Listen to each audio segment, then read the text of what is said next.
Ladies and gentlemen, podcasting since 2005. You're listening to Gamertag Radio.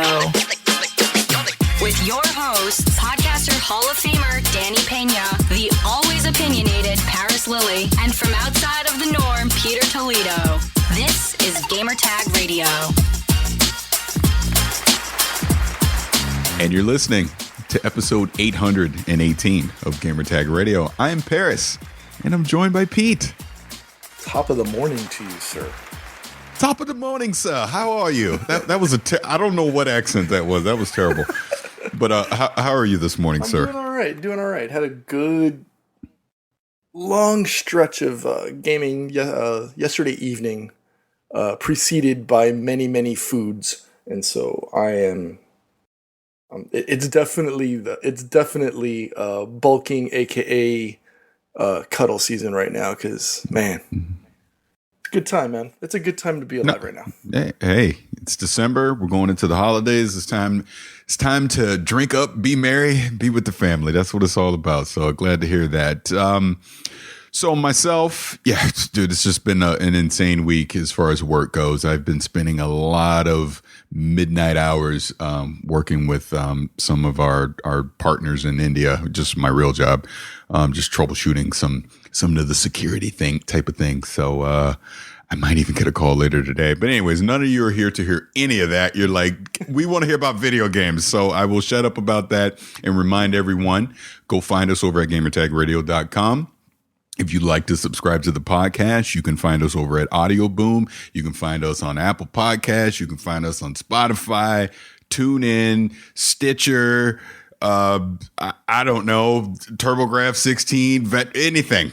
We're any RSS feed, your favorite RSS feed. We're there. You can find us at Gamertag Radio. And if you want to leave us feedback, you can do it just like this. Send us your feedback or questions. Give us a call at 786-273-7GTR. Email us at fanmail@gamertagradio.com or leave a message on speakpipe.com/gamertagradio. All right, Pete, yourself and a wild Danny appeared on Thursday night. And you guys did a co-stream and hosted the Game Awards. Congrats on that. I peaked for 2 minutes, and that was in between drinks because I was eating squimps and drinking vodka, and it was great, and it didn't cost me a nickel. I loved it. But I want to bring up one thing from the Game Awards. Okay. God of War is the game of the year. I am very happy by this because you and I, we are, and shout out to our brother Q because he had tweeted a fun thing. He said, me and you waiting on Red Dead Redemption 2 on the PC, and it was two skeletons because it's never coming. Yep. But you and I are probably one of the few people on this planet that have not played Red Dead 2. And I want to emphasize that because we're speaking from a level of ignorance when it comes to that game because we've not played it. I have played God of War. I think it was a fantastic title. It was the best game that I've played in 2018 without question. And, you know, we talked about it last week. I know I had been tweeting about it. People got mad at me on Twitter for saying this, but I thought God of War should be the game of the year, but I figured Red Dead 2 would win just from popularity. Recently coming out, the amazing sales, the whole thing. I just thought it would, quote unquote, get the popular vote versus what actually, in my opinion, deserved winning Game of the Year, which was God of War, despite me not even playing Red Dead 2 for various reasons. But I'm curious, your thoughts. You did the live stream, you watched the whole show. So what did you think about when God of War actually won Game of the Year? What were your thoughts? Apparently, we know nothing about the video game industry because we categorically felt that, you know, other games were going to take a bunch of these, and apparently we know nothing. We're basically Jon Snow from Game of Thrones. I thought God of War was going to win a lot more of the categories than it did, simply based on, you know, having played the game, the universal applause and accomplishments and just everything that everybody said about that game led me to think that everybody was going to feel the same way going into the Game Awards. Apparently that it was completely the opposite. Red Dead Redemption took a whole slew of these nominations, including, was it Best Narrative, Best Voice Actor, Best Audio Design, Best Performance. I mean, that's huge. I mean, I didn't think it was going to win that. I mean, shout out to God of War. Won 2 awards, I believe. Best Action Adventure and Game of the Year. Yes. So good on them. My proposed Game of the Year didn't even come close. Didn't even sniff the stage. Spider-Man didn't win anything other than just an invitation to the event. Right. Even though I had plenty of nominations. But again, I mean, at the end of the day, these things are subjective. I mean, this is Jeff Keighley and the Game Awards' individual announcements and what they decided as the winners based on their panel of judges and things like that. Everybody's going to have their own. This isn't like the definitive Game Awards for everybody, but it's basically, it's assumed that is going to be the overall winners list. I mean, shout out to Jeff Keighley and Twitch and the Game Awards themselves for sending me out this dope little shirt that I'm wearing right now as a gift for co-streaming and helping promote the Game Awards. Aside from the winners list, and everybody wants to go through that because it's great for conversation and discussion fodder. But I'd like to talk about the production value of what Jeff put on. That wasn't easy to do, and he himself and his group need to be applauded for their efforts for delivering a Game Awards show that I could probably be proud of. I can say, yeah, that was. I mean, it's not an Emmys or a Grammys or any Academy Awards, but for something that's only 5 years old, the production value, the set design, the music, the lighting, everybody that came on, that came up on stage, fantastic job. So, kudos to Jeff and the rest of his group for putting on an amazing show for us as gamers. And I think it's indicative of the work and the effort that he's put into his career in the games industry. And obviously, it's, something that should be applauded. And that's great to hear. And just full disclosure, I've not watched 1 second of the Game Awards. I plan to do so over the next few days, go back. But I have seen who's won all the awards and everything. But everything that you said, and that's why this is important. I mean, you can obviously tell that Jeff Keighley is pouring his heart and soul into this. The production values are just getting better and better every year. We're seeing the fact that just more companies are coming on board, sponsors, etc., to truly make this a prestigious event for the gaming industry. And we're starting to grow up. And I think that's the more important thing. We're starting to not be the industry that we sit in our mom's basement, right? And we drink Mountain Dew all day. It's actually the gaming industry is being celebrated as art, because that's what it is at the end of the day. There are so many talented people that go into making a video game that don't get the shine that they deserve. And we're it's not perfect yet. We're getting there, but we're starting to see it more. And I want to pivot into something else really quick on that, but I also want to turn this back onto, and I'm forgetting what I was going to say. Oh, I was going to say, I want to turn this back onto a couple things I saw that came out of the Game Awards that actually surprised me. First and foremost, that this Far Cry game, I believe it's called, what is it called? New Dawn, I believe it's called, right? Something like that. Yes. Is it New Dawn? New Dawn. Is a full-on game, and it's dropping in February. I was like, whoa, I did not expect that at all. If anything, I thought it would just be an expansion pack for Far Cry 5, but they're literally spinning this off into its own standalone game. So I was very shocked by that. What do you think? Caught me off guard. I mean, the leak earlier in the day, obviously, gave a nod that something was going to come up at the Game Awards. And I think on top, I mean, for those that hadn't finished Far Cry 5 initially, there was kind of like a spoiler at the end of the actual announcement. And I kind of, even though I'm known as Spoiler Pete, I don't want to go into that. But it did catch a lot of people off guard. I kind of see where they're going to go with it because of the current phenomenon with shooters and akin to Battle Royale and things like that. But I think it's a fun step. I don't want to say it's a smart step. I think it's not surprising that Ubisoft is going to go there and they want a little bit of that Kool-Aid, with everybody else, and so they're going to throw their hat in the arena. But I like that it's typical of a Far Cry title. They kind of take the same thing, they kind of rehash it, give it another spin, and they move forward. I like that it's not a full-on title. Is it? I don't even think it's full price, is it? I'm not sure of the price. Again, you can buy it separately from Far Cry 5. Right. You don't need Far Cry 5 to play this at all, so it is standalone. Right. So I don't think it's full price. I think I'm seeing in the chat it's only $40. So it's cool. I like it. I like that they're taking the Far Cry 5 environment and they're doing a quick little spin on it and giving it to others. I'm pretty sure that's in the minority because people like to poo-poo on the successes of the larger groups like Ubisoft and EA and groups like that. But I think it's smart. Yeah, I completely agree. And I would have to say, and I know there's other game announcements and everything that came out, but the other thing that really surprised me coming out of this was they got Sean Layden, Phil Spencer, and Reggie to come out on stage together, unified. And I know from sources that, they're all friends and there is no death competition that's going on between PlayStation, Nintendo, and Xbox. They want everybody to succeed. And I don't want to say too much more other than it's not the console war that is portrayed on social media. Let's just put it that way.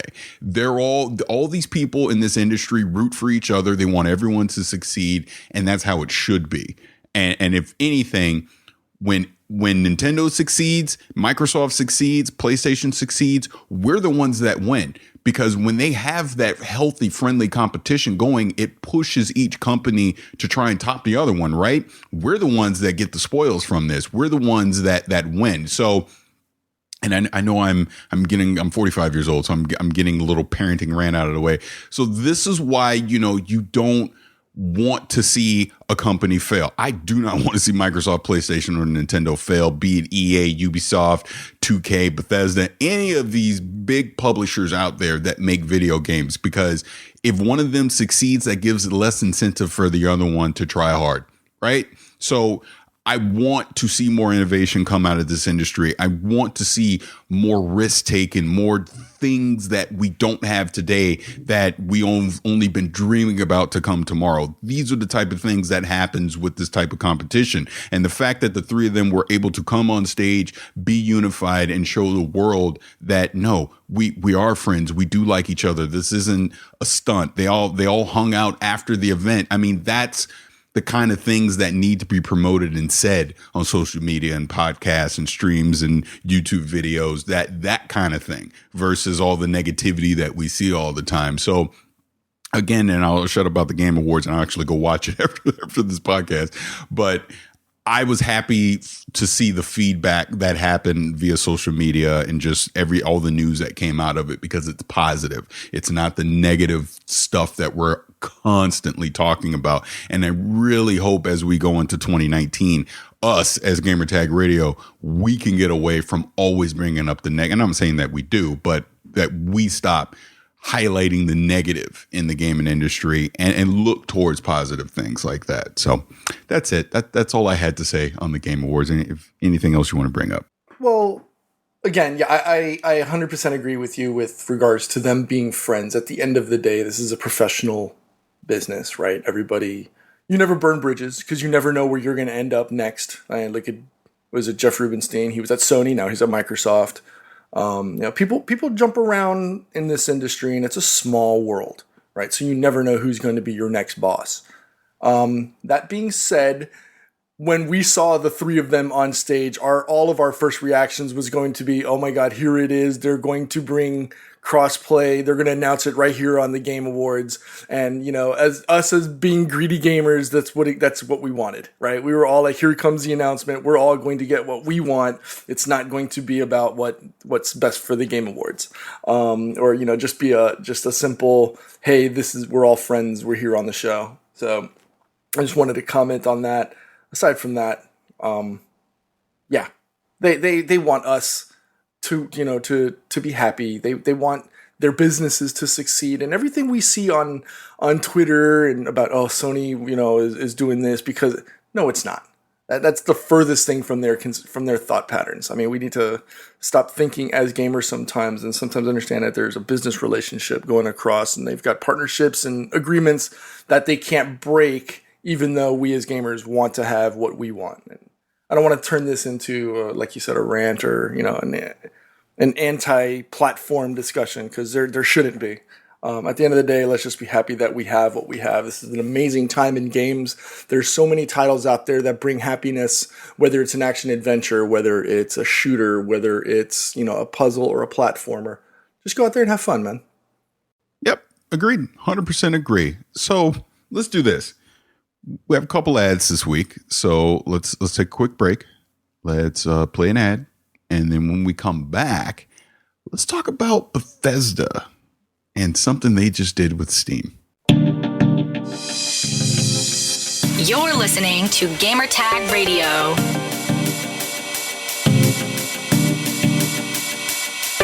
There's nothing better about the holiday season than unwrapping a brand new phone until you get hit with your brand new monthly bill.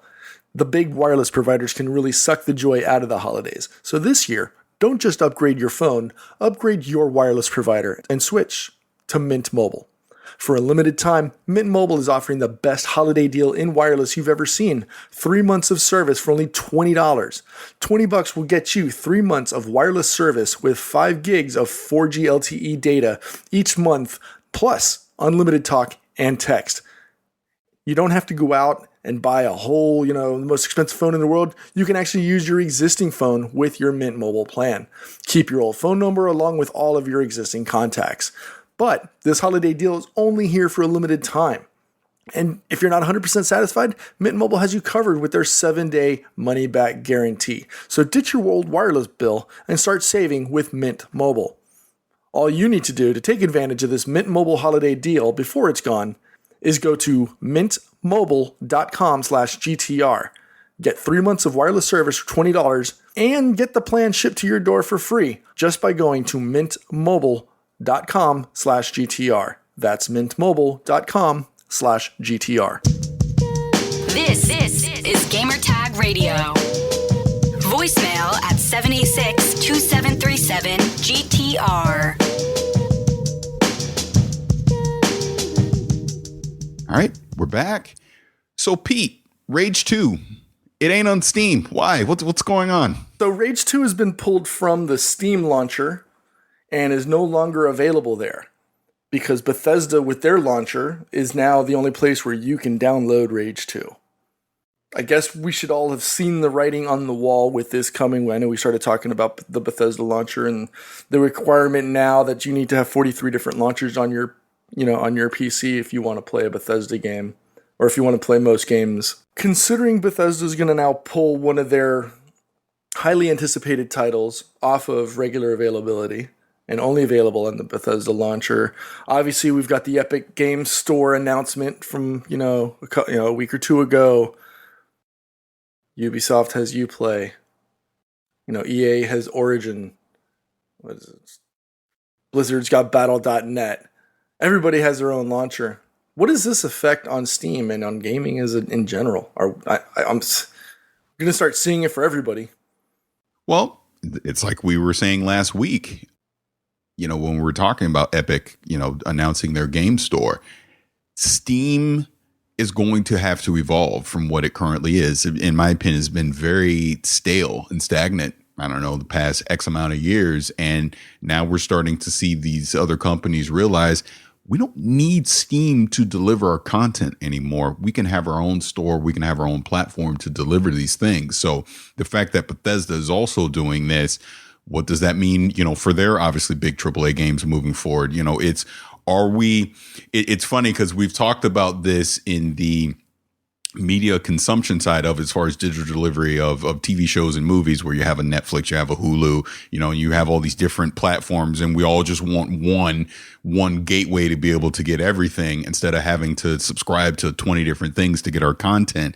And we're starting to see that on the gaming side. I know it's a little different with gaming because, hey, you just play the game. That's just an extra client that you have to have installed. I already, as we talked about last week, have 4 or 5 of them on my PC right now, so I'm used to it.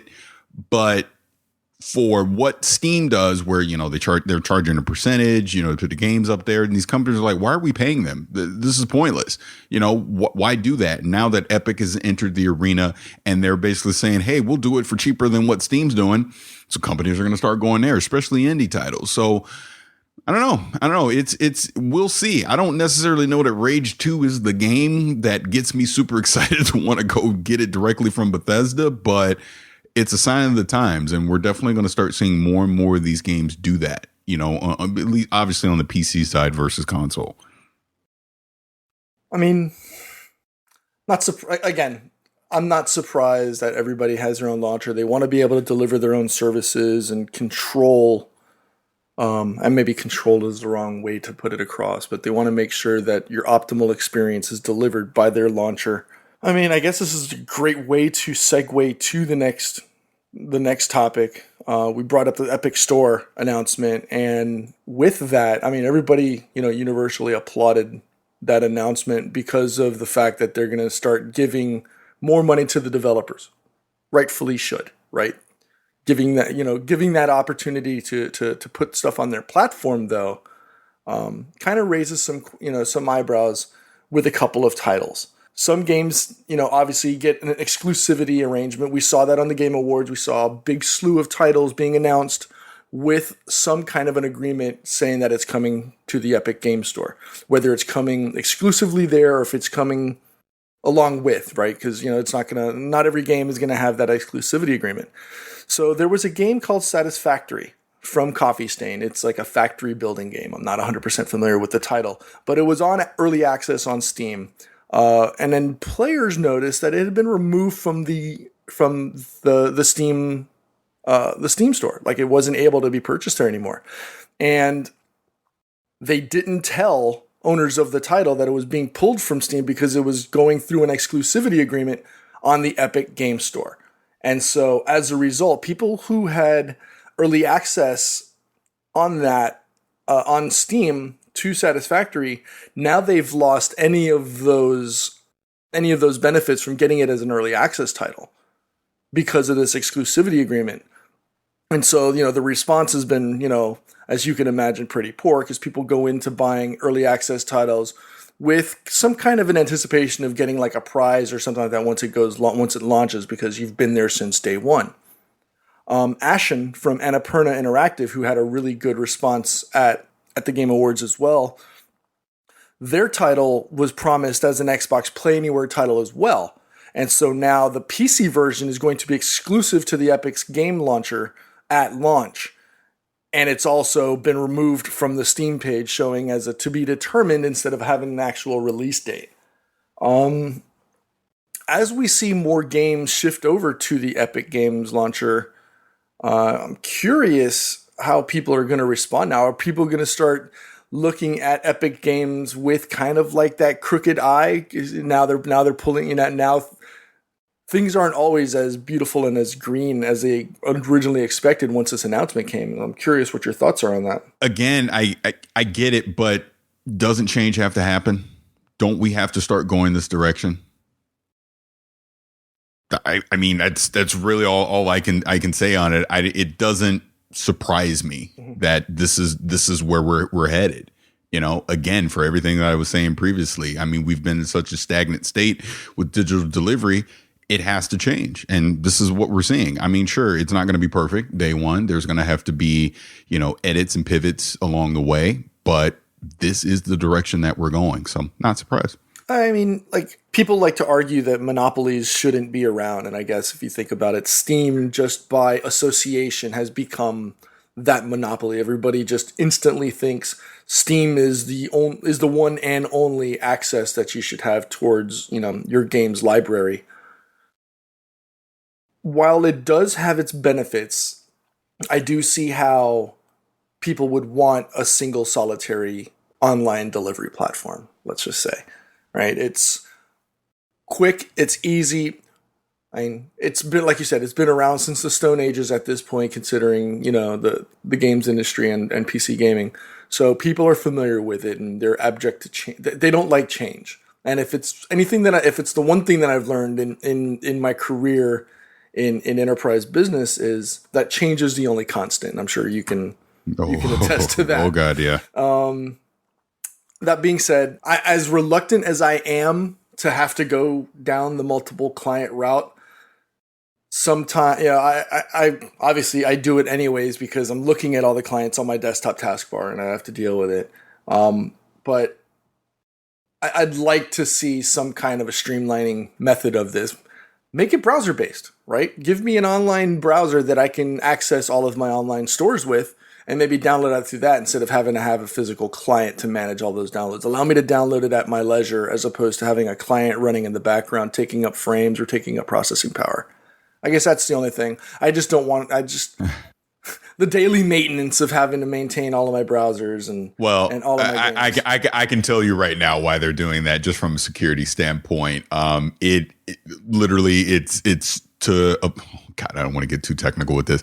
It's basically to avoid some man-in-the-middle attacks, some cross-site scripting things. When you embed things in a browser, you're now at the mercy of Google and Microsoft and Firefox and all that. If they got some security flaw in their browser, you could be leaking data into it. Obviously you want to throw in two-factor authentication, things like that. So it makes more sense for them to have their standalone clients versus being at the mercy of another company and crossing your fingers that their security is actually in place. Right. So at least look, that's how my security mind's first. That's the first thing I think of, that why we have all these clients and they're not browser based. Well, not just, but I get what you, no, go ahead. No, I'm sorry. No, I'm just saying, like, I see why a company like Bethesda with as many IPs as they have, they want to be able to say, okay, well, we know that you're a fan of Fallout 76 and we saw that you bought Fallout 4. Well, look here's a bundle from our Fallout collection that you can buy for $20 and you can have the entire Fallout collection. Or look, we know that Rage 2 is coming out here. Let me put it up front and center. And maybe we can entice you to spend that hard-earned dollars over here instead of elsewhere. And they get more benefit out of that dollars instead of having to split the revenue.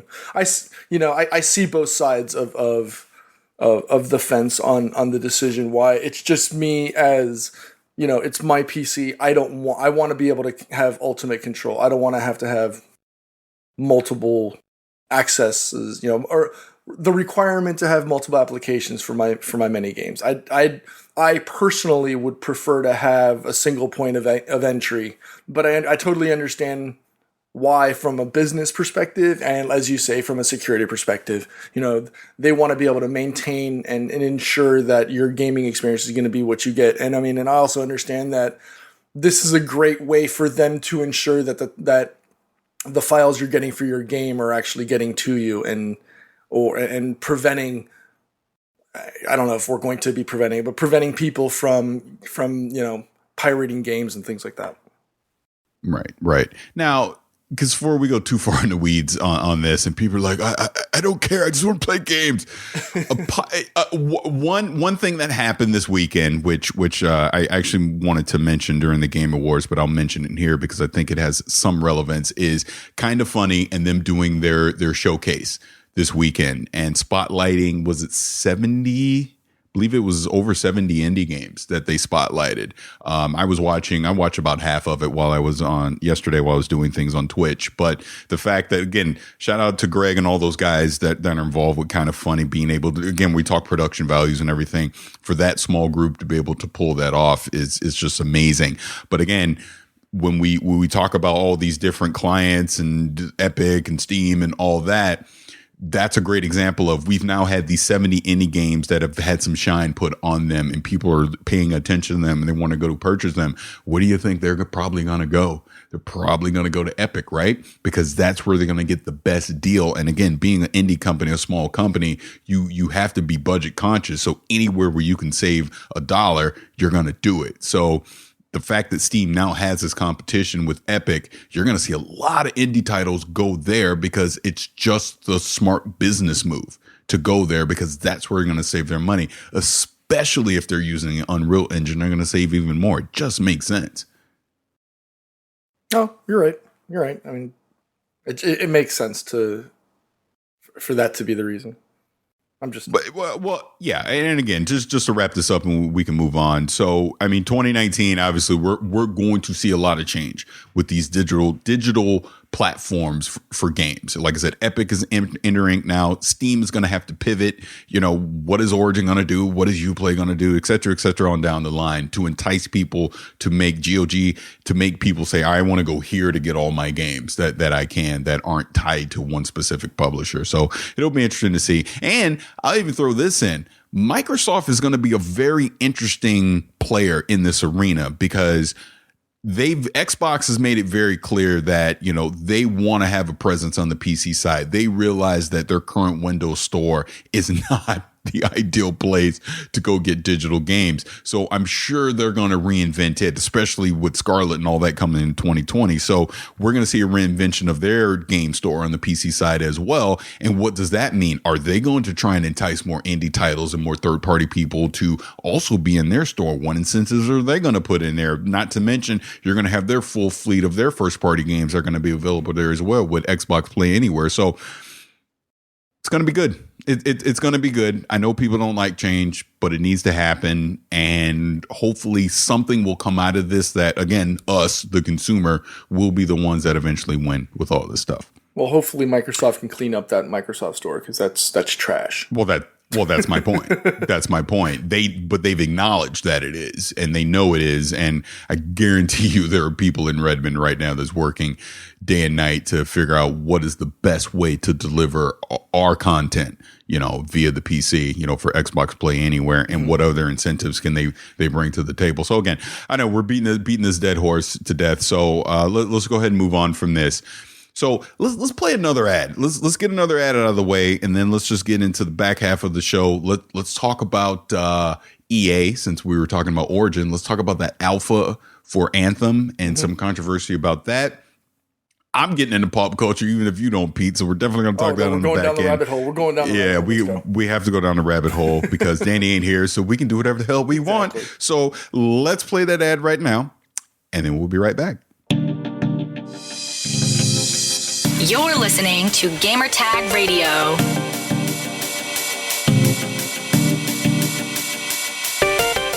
Let's get a word from one of our sponsors, Robinhood. Robinhood is an investing app that lets you buy and sell stocks, ETFs, options, and cryptos, all commission-free. They strive to make financial services work for everyone and not just the wealthy. Non-intimidating way for stock market newcomers to invest for the first time with true confidence. Simple and intuitive, clear design with data presented in an easy-to-digest way. The values of Robinhood is a no-cost commission fees. Other brokerages charge up to $10 for every trade, but Robinhood doesn't charge commission fees, straight stocks, and keeps all of your profits. Even my dog in the background agrees, as you can hear him moaning. But design and ease of use. It's easy to understand charts and market data. Place a trade in just 4 taps on your smartphone. Robinhood web platform also lets you view stock collections, 100 of the most popular sectors like entertainment and social media, and curated categories like female CEOs, and an analyst rating of buy, hold, sell for every stock. Learn how to invest as you build your portfolio, discover new stocks, and track favorite companies with personalized news feeds, custom notifications for price movements so you never miss the right moment to invest. Robinhood is giving our listeners a free stock like Apple, Ford, or Sprint to help build your portfolio. Sign up at gamertag.robinhood.com. That's gamertag.robinhood.com. You're listening to Gamertag Radio. All right, Pete. So EA and BioWare this weekend, they have a closed alpha for Anthem. I may or may not have participated in it. I don't know, because I got an NDA and I sure as hell ain't going to say anything. So how about that? But there was a streamer that decided to break NDA and actually stream the game on their channel. EA acted quickly and they suspended their Origin account to get it offline. From what I understand, the person didn't lose all their Origin games. They may not even add any Origin games, but that was just EA's quick measure to like, all right, we're cutting the feed. So they just suspended the account, which brings us to this. And we've talked about this a million times in the past. We sign NDAs all the time. Mm-hmm. There's things that we get to see early that we simply cannot talk about until a specific date. Yep. As far as I understand, between the three of us, we've respected that for well over a decade, and we will continue to do so. Hope so. I just find it, I know, I hope so. I find it fascinating that people can't take 2 seconds to, number one, read the NDA, realize what's involved with it, and respect that date. And I'm not going to go all grandpa and get in a complete rant about it, but you have to understand, marketing, PR people, there's a reason that these NDAs are in place. And let's just take the Anthem one as an example. Anthem is not a final product yet. This is a closed alpha because BioWare is looking to get feedback for their game so they can make it the best game it possibly can be on February 22nd, 2019, right? So if you're streaming a game early, you're showing it off when it's not ready, it's going to have bugs. You know, the UI may not even be final. There's going to be things that are in this alpha right now that aren't final. So if you show that to the general public, again, we talk about social media and negativity already. Oh, so now people on Reddit and ran, oh, Anthem sucks, Anthem's this. And now EA and BioWare has a PR disaster on their hands, right? Because they trusted that people were going to follow this NDA, but instead they broke it, and maybe it paints a negative light on their game. And I've said a million times, Anthem being a new IP coming into this looter shooter space, they got to get this right at launch or they're going to get crushed. So I don't know. I don't get, I don't know. Maybe this was a kid, maybe he's young. I don't get it. But if you have a platform as a streamer, sorry, you have a responsibility to respect an NDA. You do, because you influence people. That's why we're called quote unquote influencers. Because if I got on this podcast right now, or as we're streaming live on Twitch, and I start ranting and raving about some game that I'm under NDA for, you know, people are going to listen to what I have to say. Same as you, Pete, same as Danny, etc. down the line. So again, it baffles me that people can't respect an NDA. But what's going to happen is, if this stuff keeps happening, people breaking NDA, guess what? People like us aren't going to get early access to stuff. That's just what's going to happen. They're just going to cut it off for everybody because they can't trust anybody to respect an NDA. So again, I'm curious your thoughts on that. So this person didn't get on much. Like the stream itself, like this person didn't have any videos. The only video on the person's channel is his attempt to try to stream Anthem. All he got was the loading screen. He got a minute of the loading screen, if that. And it seems like Twitch was able to communicate with EA and say, hey, look, Anthem is appearing as a streamed game. Release the hounds, right? And so, you know, this person, I mean, obviously, you know, we're not going to try to give them any shine. If you want to look it up, you can look it up. They pulled his access to his account. Don't know if that was if that was the only title on there, but they did, you know, suspend access to his library in general. I don't think that they're going to get their Twitch channel pulled. I mean, that's the only thing that they're going to get. Those views are probably not going to get you anything.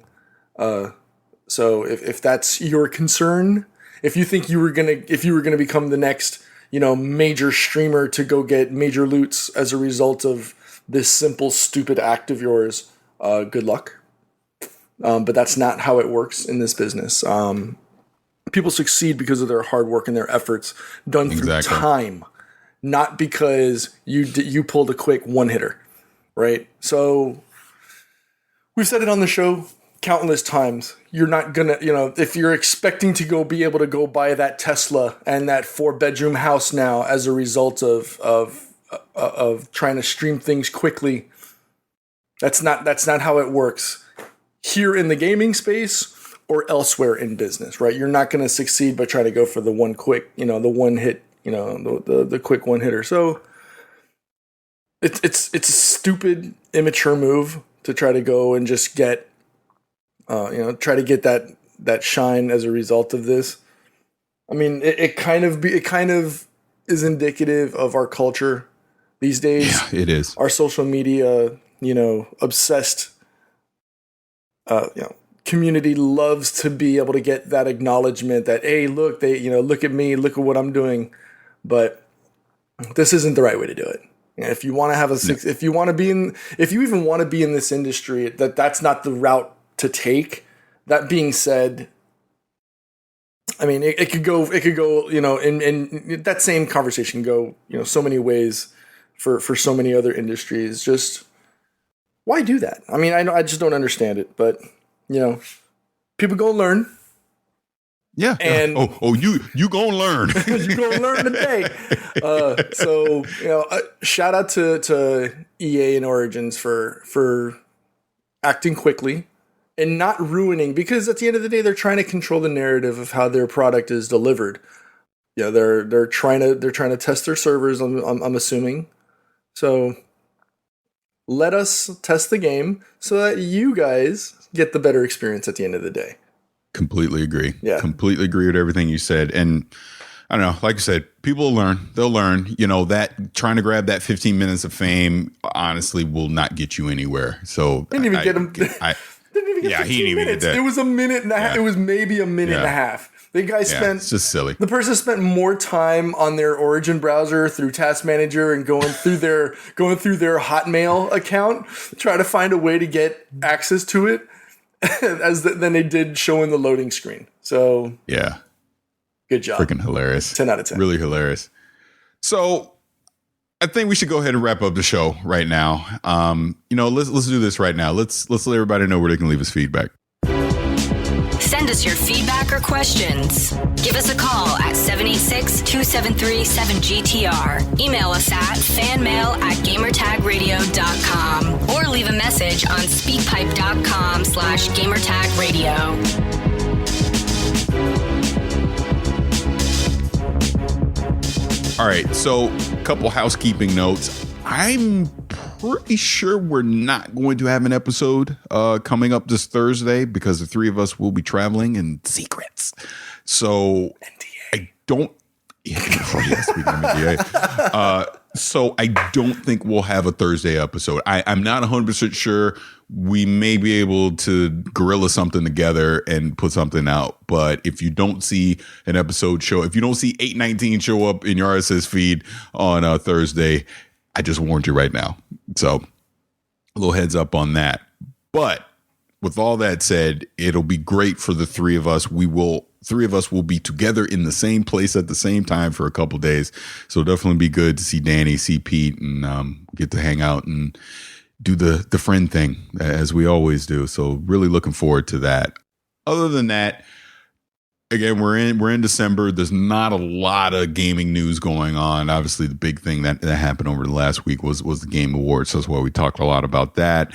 We'll definitely have some future content coming, and 2019 should be starting off with a bang. I'm really looking forward to that. Anything from you, Pete? Nope. I got nothing. All right. The nope is good. So I was thinking we should talk pop culture on the podcast, but maybe we should do that for the after show. You know what? People listening, this is your incentive to watch us live when we do our after show, because the Avengers 4 trailer came out and Pete and I are going to talk about it, but we think we're going to do it on the after show. We'll do that on the after show because we don't want to bore people with pop culture stuff on the video game podcast. But, I'll say this. So I got an Osmo Mobile, for my phone, the gimbal or whatever. So I've been testing that out this weekend. It's pretty freaking neat. So definitely look for more camera stuff from us in front of the camera, not just on Twitch for some content and things we got coming in the future. So I'm really excited about that. as well as it was funny. You know, my son and I, we fly our drone a lot, right? So we try to go to different places to fly the drone. And we went to this pond that's near us. I call it pond, like a little lake or whatever it was. And you know, we're flying around, and whenever I'm flying my drone, it's very rare I ever see anyone else flying a drone. And sure enough, there's 2 other people there with the Mavic Pro as well, and we were flying our drones around like little freaking kids and talking about little tricks and tips. And I'm 45, but I'm really 12. And no interference with multiple same model drones or anything? No, not at all. That's cool. Not at all. Yeah, actually, because hey, shout out to Fat Kid Deals, because I got a 128 gig micro SD card for my drone. So it's amazing. It's like I have like, I don't know what it was. It was like 4 hours of footage I can put on there at any given time. So literally I can just hit record the entire time in 4K flying my drone around and just capture all that footage. So I got a ton of footage I got to go through, and I think I'm gonna edit some of that stuff up, put on my YouTube channel. But a lot of fun. That's kind of one of my big goals for 2019 is to really get back into just doing more fun things with the drone and putting that kind of footage on YouTube. So really excited for it. Sweet. So that's all I got. That's all I got until the after show when we talk Avengers 4. So anything else, Pete? Yeah, just stay tuned. I believe it's the 17th. Danny said he will be back. Pretty sure we're going to want to talk about Super Smash Brawl. Well, let me correct that. Pretty sure Danny's going to want to talk about Super Smash Bros. Brawl because I don't have it. I don't have any incentive to go get it because I'm not a big fighter person. But I know he's been actively playing that and he's loving it right now. So, like you said, we'll be good to see him this coming week. But yeah, he'll be back. I believe it's going to be the last show of the year as we take the last 2 weeks of December off. And then come back. I know, and I need it because I am sick and tired of talking to YouTube clowns. I know that. Yeah, I wouldn't mind waking up late on a Sunday. Go to the gym when I want to, not because it's after the show. Sadly, my body is programmed to always get up at this time. It doesn't matter if we're recording or not. I'll be up. All right. So let's get out of here. So again, this has been episode 818 of Gamertag Radio. I'm Paris. That's Pete. And thank God we get 2 weeks away from you. I can't wait. Bye. NDA.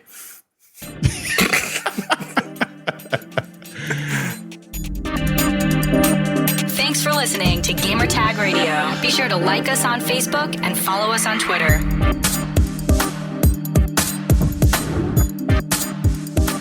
Thank you for listening to Gamertag Radio. If you'd like to donate and help us out for future events and more coverage and also better audio equipment, head over to donate.gamertagradio.com. That's donate.gamertagradio.com.